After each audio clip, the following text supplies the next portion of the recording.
une anthologie des lectures des paroles de Dieu Tout-Puissant.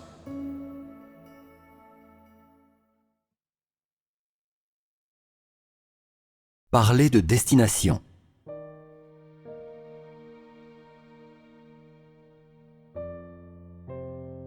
Chaque fois que la destination est mentionnée, vous la traitez avec un sérieux particulier. Vous êtes tous particulièrement sensibles à ce sujet. Certaines personnes ont hâte de se prosterner devant Dieu afin de finir par avoir une bonne destination.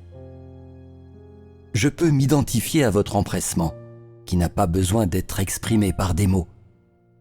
Vous ne voulez absolument pas que votre chair tombe dans le désastre, et même plus, vous ne voulez pas descendre dans une punition de longue durée dans le futur. Vous espérez seulement vivre plus librement et facilement. Alors, vous vous sentez particulièrement anxieux chaque fois que la destination est mentionnée, craignant profondément que si vous n'êtes pas assez attentif, vous pourriez offenser Dieu et être sujet à la rétribution correspondante. Vous n'avez pas hésité à faire des compromis dans l'intérêt de votre destination, et beaucoup d'entre vous, qui étaient autrefois sournois et désinvoltes, sont même soudainement devenus particulièrement gentils et sincères. Votre sincérité donne même des frissons. Vous êtes quand même tous honnêtes de cœur, et, du début à la fin, vous vous êtes ouverts à moi, sans cacher aucun des secrets dans votre cœur, fussent-ils plainte, tromperie ou dévotion. Somme toute, vous m'avez franchement confessé ces choses essentielles dans vos plus grandes profondeurs. Et évidemment, je n'ai jamais évité de pareilles choses parce qu'elles sont devenues ordinaires pour moi. Vous préféreriez entrer dans l'étang de feu pour votre destination finale plutôt que de perdre un seul brin de cheveux pour gagner l'approbation de Dieu. Ce n'est pas que je suis trop dogmatique avec vous, c'est que votre cœur de dévotion est particulièrement inadéquat pour supporter tout ce que je fais.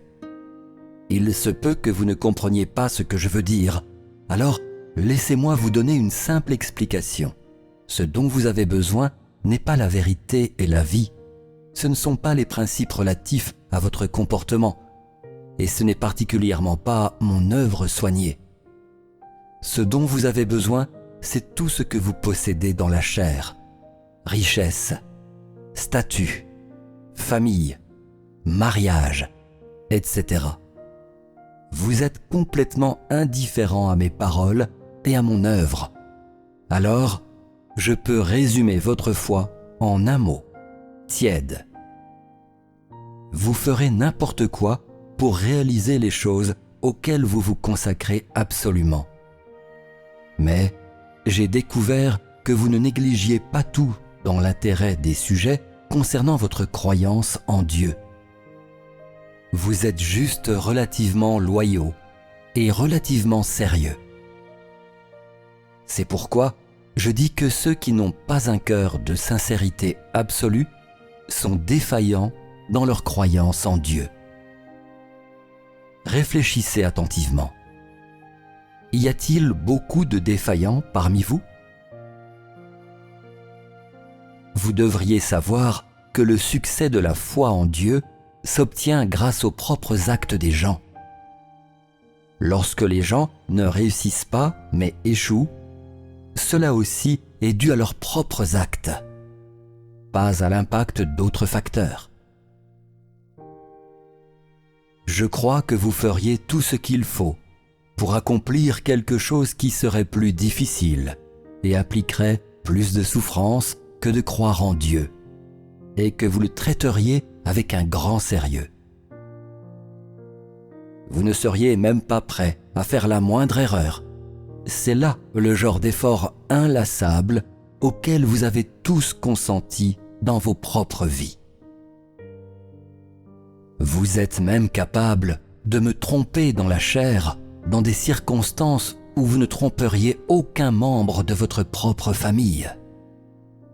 C'est là votre comportement habituel et le principe que vous appliquez dans votre vie. Ne cultivez-vous toujours pas une fausse image pour me tromper dans l'intérêt de votre destination et pour avoir une belle et heureuse destination? Je suis conscient que votre dévotion et votre sincérité ne sont que temporaires. Vos aspirations et le prix que vous payez ne sont-ils pas que pour le présent et non pour l'avenir? Vous voulez seulement fournir un dernier effort pour obtenir une belle destination. Votre intention n'est que de faire un échange. Ce n'est pas pour ne pas être redevable à la vérité. Et ce n'est particulièrement pas pour me rendre le prix que j'ai payé. En un mot, vous voulez seulement employer votre habileté, mais vous ne voulez pas lutter pour elle. N'est-ce pas là votre désir sincère? Vous ne devez pas vous déguiser et, plus encore, vous ne devez pas vous creuser la cervelle sur votre destination, au point d'être incapable de manger ou de dormir. N'est-ce pas vrai que votre destination aura été déterminée à la fin? Vous devriez faire votre devoir au meilleur de votre capacité, avec des cœurs ouverts et sincères, et être disposé à faire ce qu'il faut. Comme vous l'avez dit, quand le jour viendra, Dieu ne sera pas négligent envers quiconque aura souffert ou payé un prix pour lui. Ce genre de conviction mérite d'être gardé et vous ne devriez jamais l'oublier.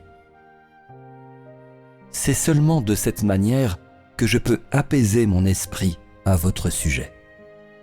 Autrement, je ne pourrai jamais apaiser mon esprit à votre sujet et vous serez à jamais les objets de mon dégoût. Si vous pouvez tous suivre votre conscience et donner tout votre être pour moi, ne ménagez aucun effort pour mon œuvre et consacrez une vie d'effort pour mon œuvre d'évangile, alors mon cœur ne sautera-t-il pas souvent de joie pour vous? Ne serais-je pas entièrement capable d'apaiser mon cœur à votre sujet? C'est une honte que ce que vous pouvez faire ne soit qu'une misérable et infime partie de ce à quoi je m'attends. Dans ce cas, comment pouvez-vous avoir le culot de rechercher auprès de moi ce que vous espérez? Votre destination et votre destin sont très importants pour vous. Ils sont des plus sérieuses préoccupations. Vous croyez que si vous ne faites pas les choses avec grand soin, cela équivaudra à n'avoir aucune destination et à la destruction de votre destin. Mais ne vous est-il jamais venu à l'esprit que si les efforts que l'on déploie sont simplement pour l'intérêt de sa destination, ils ne sont qu'une œuvre infructueuse? De pareils efforts ne sont pas authentiques. Ils sont faux et trompeurs. Si c'est le cas, ceux qui travaillent pour leur destination recevront leur défaite définitive, parce que les échecs dans la croyance des hommes en Dieu surviennent à cause de la tromperie. J'ai précédemment dit que je n'aimais pas être flatté ou encensé, ou traité avec enthousiasme. J'aime les gens honnêtes, qui font face à ma vérité et à mes attentes. Plus encore, j'aime que les gens soient capables de montrer le plus grand soin et la plus grande considération pour mon cœur, et qu'ils puissent même tout abandonner à cause de moi. C'est seulement de cette façon que mon cœur peut être réconforté. En ce moment, combien y a-t-il de choses à votre sujet que je déteste? Combien de choses y a-t-il à votre sujet que j'aime? Personne d'entre vous ne s'est-il rendu compte de toute la laideur dont vous avez fait montre pour l'intérêt de votre destination?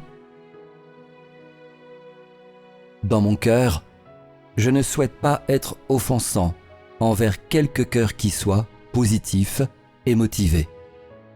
et je ne souhaite particulièrement pas diminuer l'énergie de quiconque fait fidèlement son devoir. Néanmoins, je dois rappeler à chacun de vous vos défaillances et l'âme dégoûtante au plus profond de votre cœur.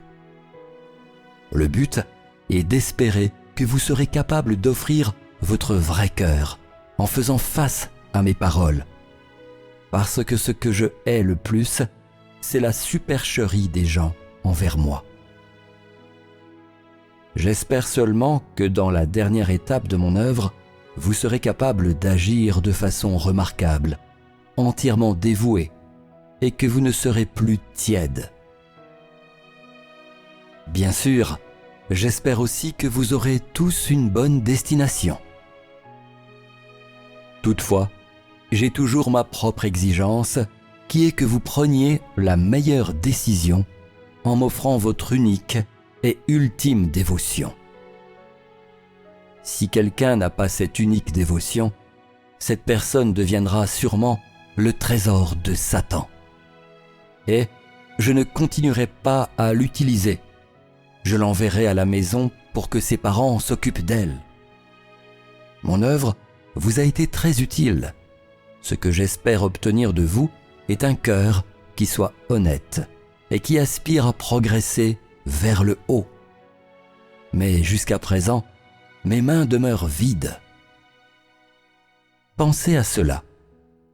Si un jour, j'ai toujours autant de chagrin à ne pas pouvoir parler, quelle sera mon attitude envers vous? Serai-je aussi amical? Mon cœur sera-t-il aussi tranquille? Comprenez-vous les sentiments d'une personne qui a soigneusement cultivé mais n'a pu récolter un quelconque grain? Comprenez-vous combien grande est la blessure de quelqu'un à qui on a porté un grand coup? Pouvez-vous goûter à l'amertume d'une personne pleine d'espoir qui doit se séparer de quelqu'un en mauvais termes? Avez-vous vu la colère d'une personne qui a été provoquée?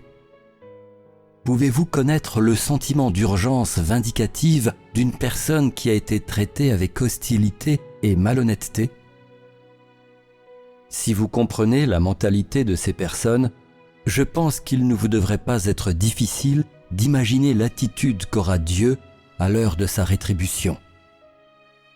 Pour finir, j'espère que vous ferez tous de sérieux efforts dans l'intérêt de votre propre destination. Néanmoins, vous feriez mieux de ne pas user de moyens fourbes dans vos efforts. Sinon, je serai toujours déçu de vous dans mon cœur. À quoi conduit cette déception? Ne vous trompez-vous pas. Les gens qui pensent à leur destination, mais la détruisent, sont ceux qui sont les moins capables d'être sauvés. Même si de telles personnes deviennent exaspérées, qui sympathisera avec elles? Somme toute, je continue de souhaiter que vous ayez une destination convenable et bonne. Plus encore, je n'espère qu'aucun de vous ne tombe dans le désastre.